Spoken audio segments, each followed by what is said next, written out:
You got my name almost right. Yeah, it's Anu Mänttäri. Yeah, with A's with dots and all that.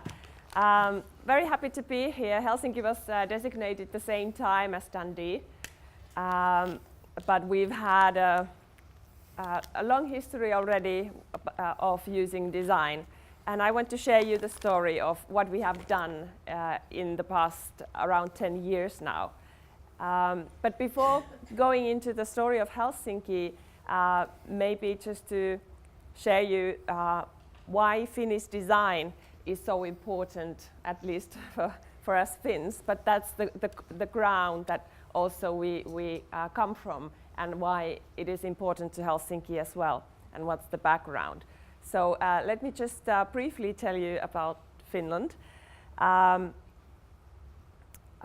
The country, you know, located in the next to Sweden and Russia. In the history, we've been either under the rule of Russia or under the rule of Sweden, and that kind of went back and forth until 100 years ago, when Finland gained the independence. So next year, actually, we are going to celebrate the independence of Finland, or the 100 years. And when the independent times came, the art and architecture and design was in the core of making the identity of our country, because we wanted to distinguish ourselves from the old rulers. We didn't want to be Russian, we didn't want to be Swedes, so we wanted to be Finns. And that's when especially architecture and art was very crucial. It was only later on when design actually really had its peak. But that's good to know in the sense of why it is so embedded in the way of thinking. After the Second World War, Finland was a very poor country. People started to move from the countryside to the cities. They needed affordable housing. They needed smaller furniture, functional tableware, new clothes. People wanted to have cheerful, colorful clothes. So the famous designers of Alvar Aalto, Kai Frank, Marimekko, all those companies were formed during that time. And the designers were the forerunners of building a better society for people after the war. So you can find famous designs in schools and in kindergartens, and everyone has, in everyday use, very well-designed objects in their homes. So design is something we grow into. We learn to value it when we are children, and we appreciate it when we are old. So this is the kind of background of the Finnish history of design. At the moment, Helsinki is undergoing a very big change. We haven't had this kind of change in the history of Helsinki before. And some of the key elements are the facts that we had large harbor areas right in the city center, or relatively near to the city center. And those harbors were moved further to the east. So whole new areas, for instance, the area of Kalasatama Fish Harbor, it's called, 20,000 people are going to move in within next 10 to 15 years. So we are building totally new neighborhoods next to the city center. And that gives us the possibility to use design as the key element in this change. So it's about transformation in Helsinki as well, like it is here in Dundee.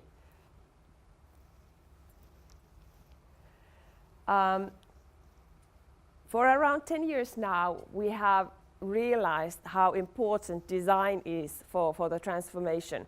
It actually started around 10 years ago in the process of realizing that city has very valuable data. We wanted to open up all the data the city collects. And that led to the kind of way of thinking that it enforced the way of thinking that city belongs to citizens, and all the data belongs to citizens. It belongs to the business. And gradually that led to the fact that we started to also open the decision-making data. So all the decisions the mayor makes today, you can read from your mobile app and so forth. So Helsinki has been the forerunner in opening the data, but that was actually kind of one of the key elements that led to the revelation that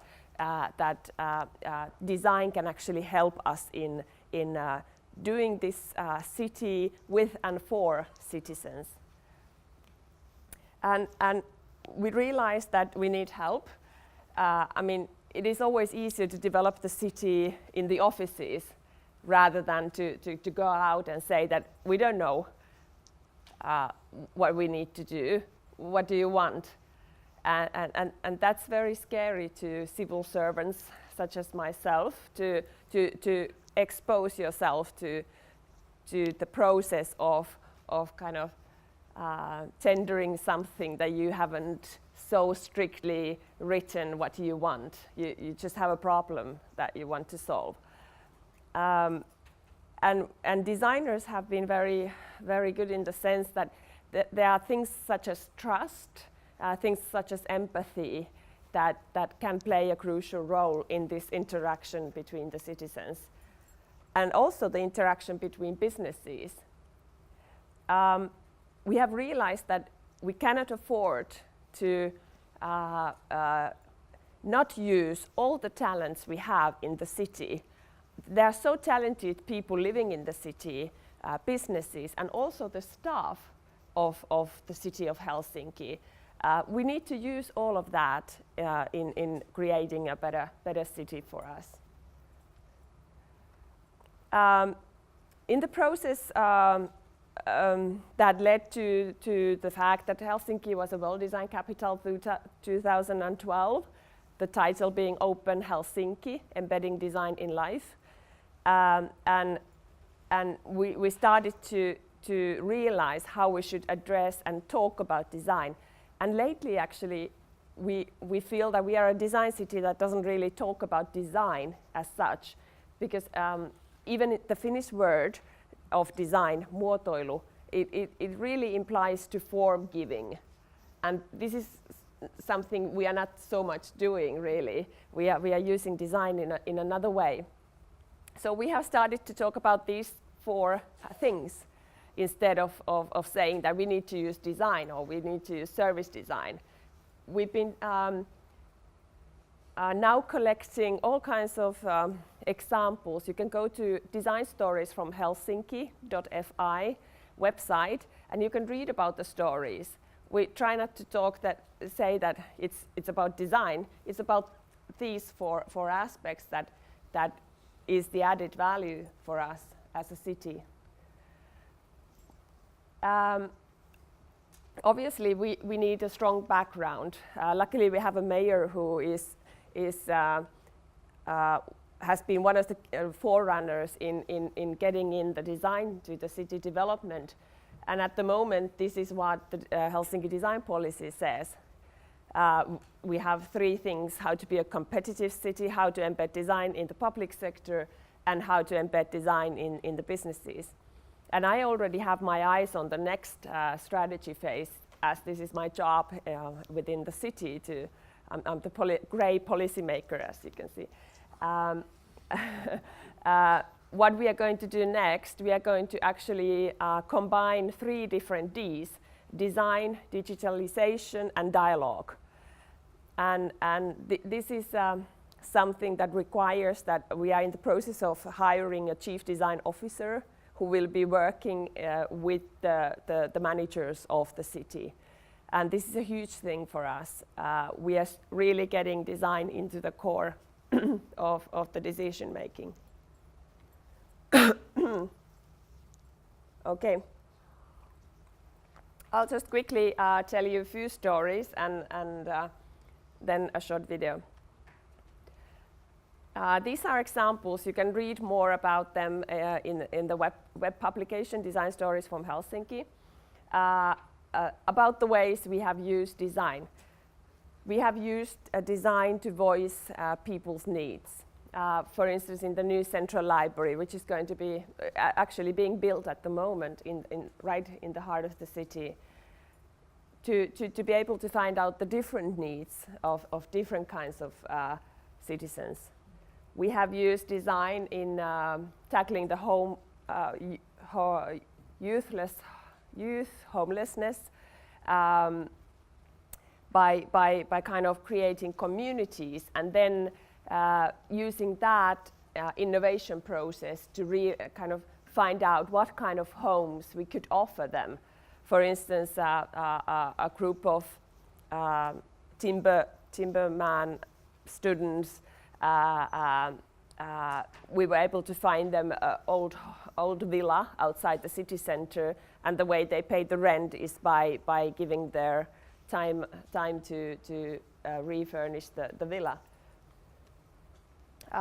We have put a lot of our services under the same roof, and what design has brought into this process is the fact that when we have the state services, the city services, the NGOs, what typically happens is that somebody who is kind of leading the process says that this is the service we have, and you others have to adopt. And that's not the best way to make a novel service. So designers have been there to challenge all the parties equally.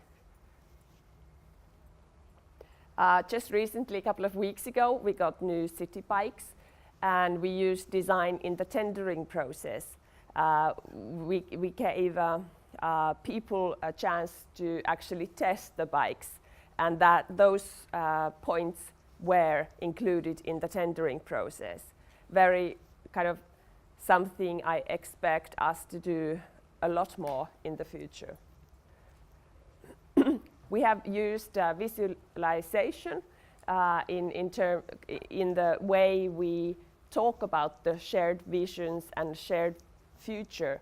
I mean, the jargon the people working for the city use is very difficult for normal people quite often, and to be able to say that, okay, what if the future of our tram line would look like this, and how would that affect your everyday life? And so this is very, very important factor as well. And then, for instance, the Kalasatama, the new area I already mentioned, we have used prototyping and experiments in the way we develop the whole area. So it's about people saying that, okay, I would like to test this kind of thing, and we give them like 2,000 euros or 100 euros and say that, okay, just go out and test your thing, and let's see where that leads us. And also businesses alike, very important. It is easier or it's better to build the city gradually than say that, okay, this is what we are going to do, and then in 20 years we'll see what it is, rather than kind of going step by step. And a new well-being center that is being built. Actually, you can see Kalasatama in the back. It doesn't look like that at the moment, and the new shopping area doesn't look like this. It's still under construction. We have used the famous Danish design ladder and kind of used that to visualize to ourselves what we have done over the 10 years of our journey. We have gradually been going up the ladder, and by recruiting the chief design officer, we hope to reach the fourth ladder and kind of make it more stronger, to use it as an integral part of our strategic planning. Obviously, we need all these levels in the city all the time, and one is not better than the other, but maybe somewhat more challenging as you go along. I realized the time pressure. I don't know, it's a 1.5 minute video. Do we have time to see it? So there's a lady working for the library who has been responsible of the design processes for the new library. This is how it's going to look. Now it's an empty ground at the moment, right in the city center. And actually, the ones who have been to Helsinki, it's on the opposite to the Parliament House, which is kind of a majestic big house up here.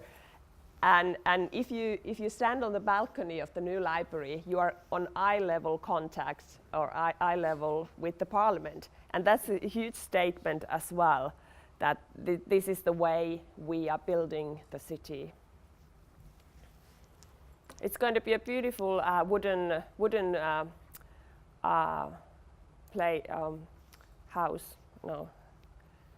building. Okay.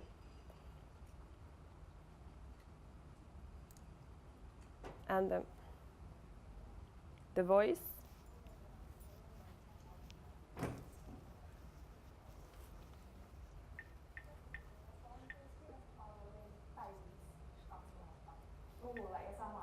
Yeah, it's fine. Suomalaiset tullaan jatkossakin pärjäämään ja pysymään ajassa mukana. Kirjasto nousee parhaiten paikalle Helsingin keskustaan, eli eduskuntatalo vastapäätä Sanomatalon ja Makasiinin raunion väliin. Jos ajattelee kirjaston tilana, niin se on ainoita paikkoja, missä ihmiset voivat toimia tosi avoimesti ja yhteistyöllisesti. Palvelumuotoilun työvälineet tuli virastoille sillä laajasti agendalle ja työpöydälle joskus 3 vuotta sitten. Se isoin oppimis on ollut se, että ne on ollut lupa tehdä vähän toisin uudesta näkökulmasta, kokeellisesti, konkreettisesti, yhdessä käyttäjien ja kumppanien kanssa. Ja keskustakirjastohankkeessa mitä osallistaminen ja yhteiskäsittely on ollut ikään kuin se uudistumisen voimavara ja muskeli ja haku. Et ne metodit on semmoisia, että ne työntää tuolista ylös sinne kirjaston ulko-ovelle asiakkaan perspektiiviin ja niin esittää sen kysymyksen, että keille me näitä palveluja tehdään ja palveleeko nämä parhaalla mahdollisella tavalla sitä joka päivä vastaan tulevaa kaupunkilaista.